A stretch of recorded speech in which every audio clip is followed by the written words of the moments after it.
నమస్తే friends, welcome to my channel. మాటండి వీడియోతో మీ ముందుకు వచ్చేసింది మీ చేతుమమ్మ. ఈరోజు రేణు కథతో మీ ముందుకు వచ్చాను. ఒక సిటీ ఉంటుందండి. సిటీ పక్కన పల్లెటూరు ఉంటుంది. ఆ పల్లెటూరులో రేణుక కుటుంబం ఉంటారు. రేణుక రేణుక వాళ్ళ అక్క, అమ్మ, నాన్న, చిన్న ఫ్యామిలీ, చింతలేని ఫ్యామిలీ. అయితే రేణుక వాళ్ళ అక్క 10th class, Renuka 6th class. అమ్మ నాన్న వ్యవసాయం. రేణుక వాళ్ళ అక్క వీళ్ళిద్దరూ పక్కన సిటీలో హాస్టల్లో చదువుకునేవాళ్ళు. ప్రభుత్వ హాస్టల్లో చదువుకునేవాళ్ళు. చిన్న మధ్యతరగతి కుటుంబం అవడం వల్ల గంట జర్నీ అయినా కానీ, అంటే కొద్దిగా దూరం ఉన్నా పర్వాలేదు అని హాస్టల్లో వేశారు రేణుక వాళ్ళ అమ్మా నాన్న. రేణుక వాళ్ళ అక్క హాస్టల్కి హాలిడేస్ అవ్వడం వల్ల వాళ్ళు ఇంటికి వచ్చారు. హాస్టల్కి వాళ్ళ అమ్మా నాన్న వెళ్ళి తీసుకొని వచ్చారు.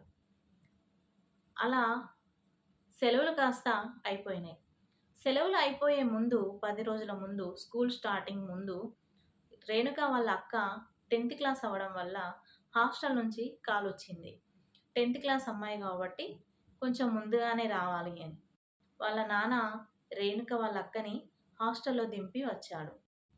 10 రోజుల తర్వాత రేణుక వెళ్ళాల్సిన టైం వచ్చింది.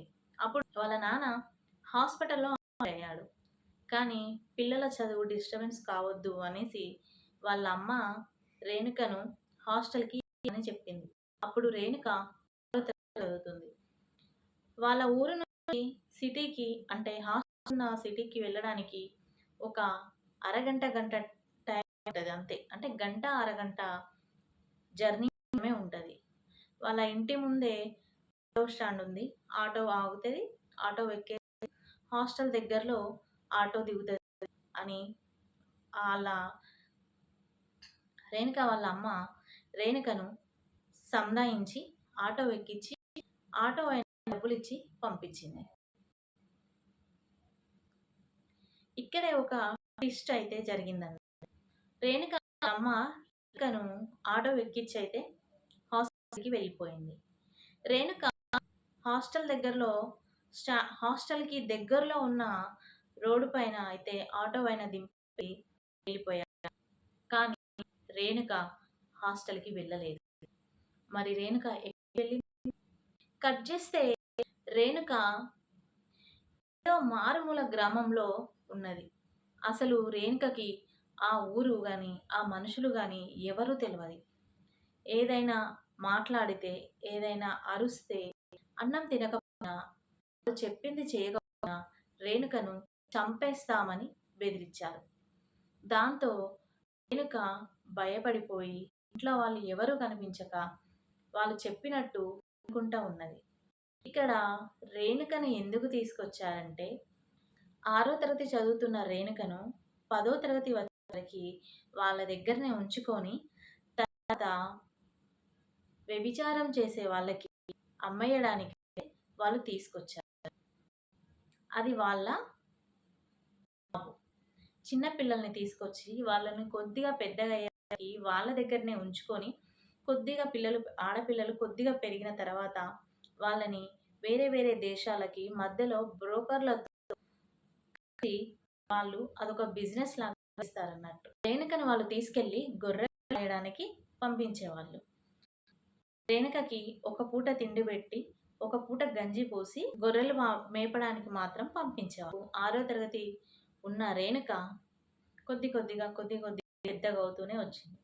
రేణుకకు కరెక్ట్ 13 సంవత్సరాలు ఉన్న టైంలో, 13, 14 సంవత్సరాలు వచ్చిన టైంలో రేణుకకు ఒక అమ్మాయి పరిచయం అయింది. రేణుక గొర్రెలు కాయడానికి వెళ్ళేది కదా, ఆ గొర్రెలు కాసే దగ్గర ఇంకొక అమ్మాయి రేణుకకు పరిచయం అయింది. వెళ్ళినప్పటి నుంచి పొద్దున లేవడం, గంజి తాగడం, ఇంట్లో పనులు చేయడం, గొర్రెలు పట్టుకొని పోవడం, అడవిలోకి పోయి మేయడం, అడవిలోకి గొర్రెల్ని మేపడం, మళ్ళీ తీసుకొని వచ్చి ఇంట్లో పని చేసుకోవడం, వాళ్ళు పెట్టింది తినడం, పడుకోవడం, లేవడం. ఇదే రేణుక రొటీన్ లైఫ్ అక్కడ. ఆ అమ్మాయి చెప్పింది, నిన్ను వీళ్ళు అమ్మేస్తారు, వాళ్ళు మంచోళ్ళు కాదు అని, నువ్వు వెళ్ళడానికి పలానా దగ్గర ఆటోలు ఉంటాయి, పలానా దగ్గర బస్సులు ఉంటాయి, అని ఆ అమ్మాయి డీటెయిల్స్ ఇచ్చినాక ఒకరోజు మేకలు గొర్రెలు గాయడానికి నేను వెళ్తున్నానని చెప్పి ఆ అడవి ప్రాంతం దగ్గరికి వెళ్ళినాక అవి వదిలేసి అమ్మాయి పారిపోయింది. ఆ అమ్మాయి చెప్పిన అడ్రస్‌కి ఆటో అండ్ బస్సు ఏది దొరికితే అది అనుకోని రేణుక వెళ్ళింది. రేణుక వెళ్ళిన సమయానికి అక్కడ ఆటోవో, బస్సో ఏదో దొరికింది. అవి ఎక్కేసి మళ్ళీ ఆ పల్లెటూరుకి దగ్గరలో ఉన్న సిటీకి వెళ్ళింది. అక్కడ ఎటు వెళ్ళాలో తెలవదు. వాళ్ళ అడ్రెస్ తెలవదు రేణుకకు. ఎందుకంటే 6వ తరగతిలో తప్పిపోయిన రేణుక 10థ్ క్లాస్ వచ్చేవరకి ఆ అమ్మాయికి కరెక్ట్‌గా అడ్రెస్ తెలవదు. అప్పుడు రైల్వే స్టేషన్‌లో రేణుక ఏడ్చుకుంటూ కూర్చుందంట. అక్కడ ఒక కానిస్టేబుల్ చూసి అమ్మాయి డీటెయిల్స్ కనుక్కునే అప్పుడు రేణుక వాళ్ళ ఊర్లో నుంచి ఒకతను రేణుకను గుర్తుపట్టాడు. అదే ఊర్లో అదే స్టేషన్‌కి రేణుక ఉన్న స్టేషన్‌లో అనుకోకుండా రేణుకను అక్కడ అతను చూడడం జరిగింది.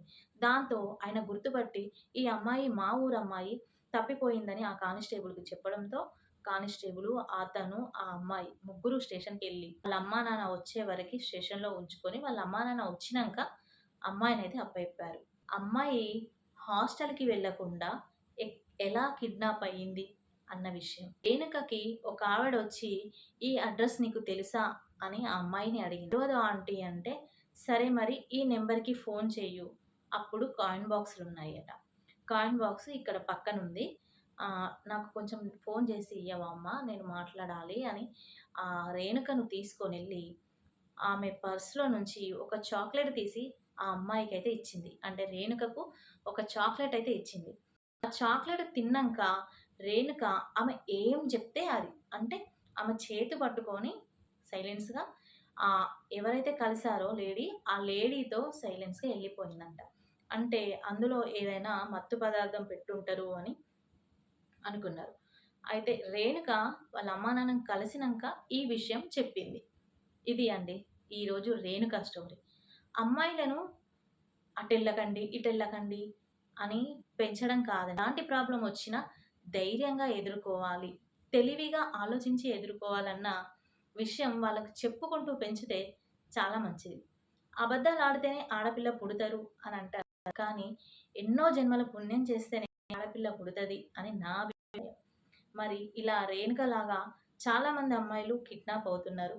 కాబట్టి అమ్మా, నాన్న ముందు నుంచి ఆడపిల్లను చిన్నప్పటి నుంచి పిరికి వాళ్ళలా కాకుండా ధైర్యవంతుల్లా పెంచితే అమ్మాయి ఎక్కడికెళ్ళినా ఎలాంటి ప్రాబ్లమ్ వచ్చినా కాకుండా ధైర్యవంతుల్లా పెంచితే అమ్మాయి ఎక్కడికెళ్ళినా ఎలాంటి ప్రాబ్లమ్ వచ్చినా ఎదుర్కొని మన ఇంటికైతే వస్తది. ఈ వీడియో మీకు నచ్చిందా? నచ్చితే లైక్ చేయండి, షేర్ చేయండి, కామెంట్ చేయండి. మాటని వీడియోస్ చూస్తున్నారు చాలామంది. కానీ లైక్ అయితే చేయడం లేదు. ఓకే. మీకు నచ్చకపోతే లైక్ చేయకండి. కానీ కామెంట్ అయితే పెట్టండి. మీకు ఏది నచ్చలేదో అది కామెంట్ బాక్స్‌లో కామెంట్ చేస్తే దాన్ని మేము మార్చుకోవడానికి ట్రై చేస్తాం. దానివల్ల మా ఛానెల్ కొంచెం ముందుకెళ్ళడానికి మీరు సపోర్ట్ చేసినట్టుంటది. ఏ మిస్టేక్ ఇంకా ఎలా చెప్పాలి అని కొంచెం టైం తీసుకొనైతే కామెంట్ బాక్స్‌లో కామెంట్ పెట్టండి. Thank you for watching. మరో వీడియోతో మీ ముందుకొచ్చేస్తుంది మీ చైతు మమ్మ.